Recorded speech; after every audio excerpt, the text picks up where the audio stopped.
Assalamualaikum warahmatullahi wabarakatuh. Mbah Mun Najat Karimullah kembali hadir dalam channel yang membahas tentang tasawuf dalam perspektif ilmiah wa amalia. Kali ini masih melanjutkan bahasan terkait dengan Quran Qadim. Tentu kami dari Majelis Zikir Thoreqat Naqsabandiyah Khalidiyah Nusantara, sebuah torekot arwahi, kami akan mencoba mengeksplorasi Al-Quran Qadim. Quran atau Quran Mushaf sebagaimana yang kita pahami bersama, Quran yang dicetak oleh pabrikan sudah dieksplorasi sedemikian banyaknya sehingga dan Mbah Mun tidak punya kapasitas membahas itu. Tapi Mbah Mun mencoba untuk membahas sisi ruhaniahnya dari Quran. Karena aslinya Quran itu adalah cahaya. Dia ada di Lauh Mahfuz. Baiklah, bahasan kali ini kami akan mencoba menyampaikan Quran Surat Az-Zukhruf ayat 84. A'udzubillahi minasyaitonir rajim. Bismillahirrahmanirrahim. Wa huwa alladzi fis samai illa huwa fil ardi ilah. Dan dialah Tuhan di langit dan Tuhan di bumi. Wa huwal hakimul alim. Dan dialah yang maha bijaksana, maha mengetahui. Nah, ini menarik ini. Ada Tuhan di langit dan Tuhan di bumi. Kita coba mencari berdasarkan penelusuran Mbah Mun di berbagai sumber, hampir semuanya sama penafsirannya, yaitu dialah Tuhan yang maha suci dari segala kekurangan. Dialah Tuhan yang disembah di langit. Dan dia pula lah Tuhan yang disembah di bumi. Jadi artinya penyembahnya yang di langit dan penyembahnya yang di bumi. Tuhannya satu itu. Jadi beda perspektif ini. Jadi kalau diterjemahannya itu Tuhan di langit dan Tuhan di bumi. Nah, tetapi penafsirannya Tuhan yang disembah di langit, Tuhan yang disembah di bumi gitu. Baiklah, masing-masing punya perspektif. Mbah Mun mencoba untuk melakukan elaborasi atas ayat tersebut dalam perspektif ruhaniah. Jadi sebagaimana sering saya sampaikan bahwa semesta ini terdiri dari dua alam, yaitu alam jasmani dan alam rohani, alam dunia dan akhirat, alam yang baru dan alam yang qadim. Dalam perspektif tasawuf, Tuhan di langit itu adalah Tuhan yang sesungguhnya, Tuhan yang laisa kamitslihi syai'un, Tuhan yang walam yakul lahu kufuwan ahad, Tuhan yang tidak dapat didefinisikan dan tidak dapat dideskripsikan. Namun Tuhan tersebut bisa kita jangkau atau bisa kita bersambung dengannya melalui sistem rohani. Itulah yang namanya tali wasilah. Untuk dapat menjelaskan hal tersebut, Mbah Mun mencoba membuat pendekatan lagi sebagaimana teori taskikul wujudnya, mula sadra, dan teori hukum medan kuantum yang bagaimana materi itu ternyata sifatnya gradatif. Demikian juga halnya Allah Subhanahu wa Ta'ala itu untuk menunjukkan eksistensi dirinya, maka beliau pun membuat sistem yang gradatif pula. Jadi sebagaimana tadi yang kami sampaikan, laisa kamitslihi syai'un itu tidak bisa dijangkau, namun alam di bawahnya yaitu alam qadim atau lauh mahfuz itu sudah bisa dijangkau oleh manusia di alam realitas ini, yaitu melalui ruhaniyahnya yang sudah disucikan. Selanjutnya, manusia-manusia terpilih yang ruhaniyahnya disucikan tersebut bisa menyampaikan, bisa menghantarkannya kepada penduduk bumi. Kemudian di situ mewujud menjadi sesuatu yang bisa diamati oleh panca indera kita. Sebagai analogi agar kita mudah untuk memahaminya, yaitu terkait dengan sifat Allah yang maha berkalam. Allah yang maha berkalam itu kalamnya disebut kalamullah. Kalamullah di alam maha qadim, di alam ketuhanan itu tidak bisa didefinisikan dan tidak bisa dideskripsikan. Jadi sebagaimana Allahnya, segala atribut yang melekat pada dirinya pun tetap laisa kamitslihi syai'un. Yang maha Rahman dan Rahimnya, yang nama-namanya, yang sifat-sifatnya itu pun semua laisa kamitslihi syai'un. Seluruh nama-nama, seluruh sifat-sifat itu hanya ada di alam realitas ini, hanya mewujud di alam realitas ini. Namun itu juga ternyata gradatif juga sifatnya. Jadi kalamullah yang di alam maha qadim itu sifatnya laisa kamitslihi syai'un, begitu turun di alam qadim itu di sana mewujud menjadi kalam qadim yang bentuknya nur, bentuknya cahaya. Pemirsa dimanapun berada, secara prinsip agar mudah dipahami bahwa Allah menunjukkan dirinya, menunjukkan keberadaannya itu secara gradatif. Karena di alam maha qadim sama sekali tidak bisa dikenali. Kemudian beliau menurunkan sebuah alam, yaitu alam qadim. Di situ bentuknya sudah nur atau cahaya atau partikel gelombang. Dan hanya orang-orang tertentu yang bisa mengakses alam itu, karena di situ sudah ada wujud, yaitu cahaya partikel gelombang yang bisa dikenali oleh hamba-hamba yang disucikan rohaniyahnya. Kemudian di alam dunia ini mewujud dalam bentuk materi yang bisa dilihat, bisa diraba, yang bisa dibaca oleh alat virtual kita, bisa diolah oleh akal rasional kita, sehingga menghasilkan pemahaman, menghasilkan pengetahuan, dan sebagainya. Nah, sekarang kembali ke surat Al-Zuhruf 84 tadi. Dan dialah Tuhan di langit dan Tuhan di bumi.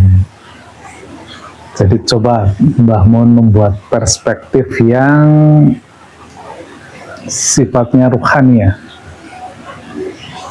Jadi Mbah Mun mencoba membuat perspektif kodimnya. Jadi sifat-sifatnya tadi mewujud di alam realitas. Nama-namanya mewujud di alam realitas. Af'alnya mewujud di alam realitas. Tuhan mencipta di alam qadim, kita nggak tahu mencipta apa, tetapi mewujud di alam realitas. Tuhan maha mengetahui apa yang diketahui, tetapi mewujud di alam realitas. Tuhan maha mendengar, mendengarnya seperti apa kita nggak tahu, tetapi mewujud di alam realitas. Nah, sekarang kalau kita cermati, kira-kira secara personal yang mirip dengan Tuhan yang di alam realitas ini ada apa enggak? Ini pertanyaan penting ini. Coba kita mulai dari nama-nama Tuhan. Ar-Rahman, Ar-Rahim, terakhir Sobur itu ya. Nama-nama itu mewujud enggak di alam dunia? Ada nggak orang yang namanya Rahman? Ada nggak yang namanya Rahim? Dan yang subur, sabar, ada nggak? Itu ternyata kan ada. Misalnya sifatnya wujud, mewujud, eksis itu. Ada nggak di alam dunia ini wujud itu? Kemudian sifat lainnya katakanlah kalam, ilmu. Ada nggak wujud kalam dan ilmu di alam realitas ini? Dan seluruh apapun tentang Tuhan itu ada wujudnya di alam dunia ini. Yang membedakan hanyalah gradasinya. Yang membedakan hanyalah tingkatannya. Kalau di dunia ini alam limitasi, kalau Tuhan alam yang maha tidak terbatas, maha tidak terdefinisi. Jadi bedanya hanya itu. Sekarang kita coba analogikan. Karena ini sensitif ini. Padahal di kitab-kitab di agama selain agama saya menyebutkan juga, tetapi seringkali kalau sudah agama itu rasionalnya sudah hilang.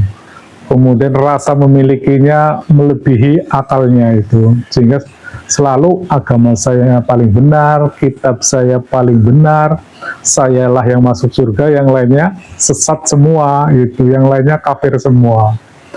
Padahal itu sumbernya kitab juga dari Tuhan yang sama juga, pembawanya Rasul juga, hanya beda nabinya, beda orang yang ada di dunia ini, gitu. Ini pelan-pelannya, ini soalnya sensitif ini. Makanya saya selalu memberikan contoh-contoh itu adalah kalam itu. Soalnya kalau sudah personal, ini akan menjadi gegeran. Apalagi sumbu pendek. Baiklah, saya ungkap secara gamblang apa enggak ini ya. Mungkin melipir-melipir saja dulu ya, nanti gamblangnya di episode yang berikutnya. Agar lebih mudah dan lebih soft itu, saya kasih contoh Al-Quran. Al-Quran yang ada di rumah kita, yang dicetak oleh pabrikan itu kan hakikatnya itu kan kalamullah. Jadi yang dari bawah kita langsung ke bawah itu jadi dari bawah kita langsung kepada yang paling atas, ujungnya alam akhirat. Jadi ujung tertinggi dari alam akhirat itu di sana ada Allah yang maha berkalam, yang tidak tahu kalamnya itu apa. Kemudian turun menjadi Quran Qadim di Lauh Mahfuz, kemudian diwahyukan atau didownload oleh seorang nabi, yaitu Nabi Muhammad Shallallahu Alaihi Wasallam. Ini pemahaman ini penting loh, ini cermati, sobat cermati dengan pelan-pelan. Ketika Nabi Muhammad mendownload Quran Qadim di Lauh Mahfuz, kemudian beliau menyampaikan kepada umatnya, kepada sahabat-sahabatnya, wujud nyata di alam dunia itu apa?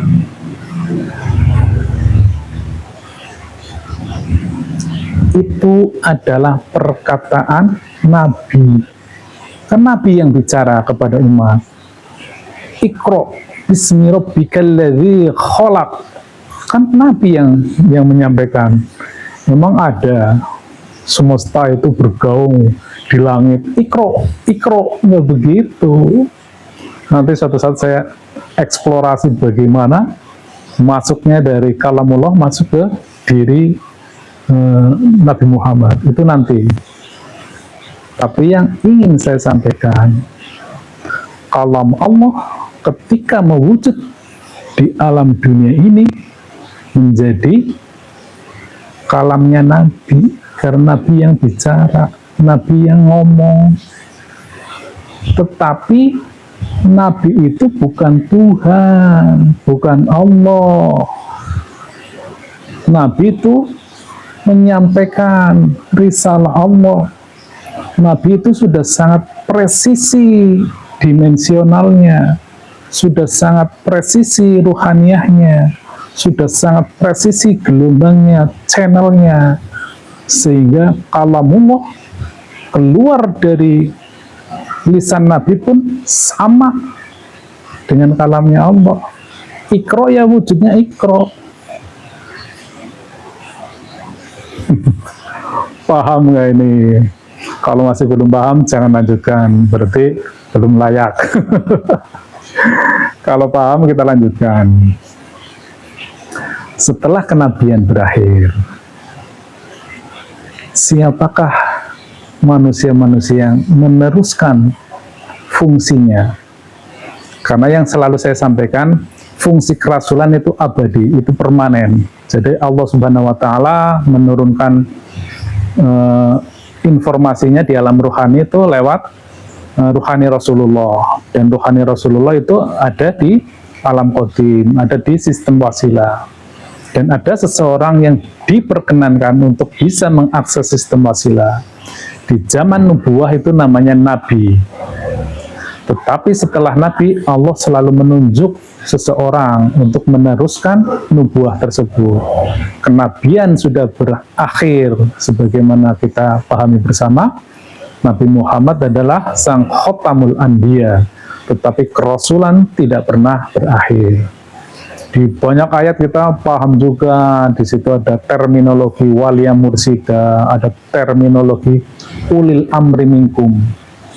Itulah seseorang yang menggantikan fungsi nubuah, seseorang yang mempersambungkan fungsi dari kerasulan yang abadi. Pahami dulu ini. Cerna dulu pelan-pelan. Oke, kalau sudah paham, kita masuk ke Al-Waqi'ah 7879.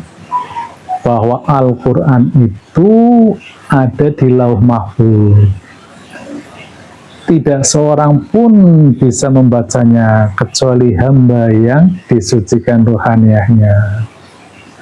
Sekarang, hari ini, di tengah-tengah kita, kalau ada hamba yang disucikan ruhaniyahnya, dia diberikan kesempatan untuk bisa membaca Quran Qadim dan menyampaikannya kepada kita. Bagaimana? Itulah yang namanya secara fungsi, itu dia menjalankan fungsi kerasulan.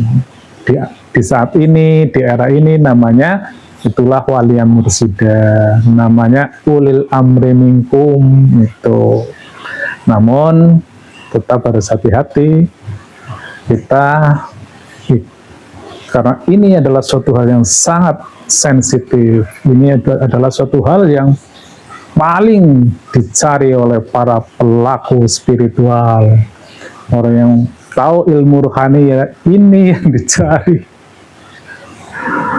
Kalau belum ketemu ya mau muter-muter kemana ya tetap saja nggak ketemu. Silakan baca. Mohon maaf, saya nggak mau menyampaikan itu, di baca saja Al-Kahfi 17 kalau nggak menemukan orang ini itu.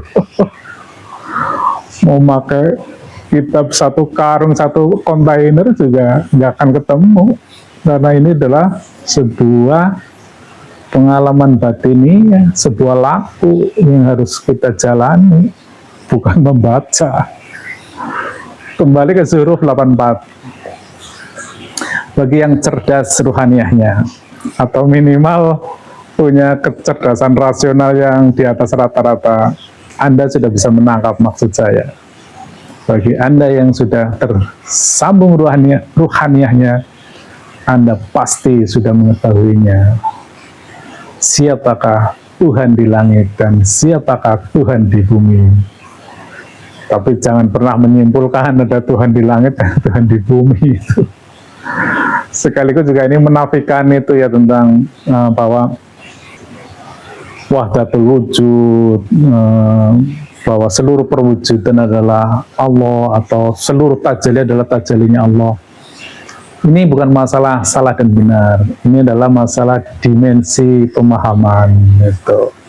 Saya kira ini dulu, jangan langsung vulgar. Ini memang khusus karena ini adalah ilmu yang melampaui batasan logika.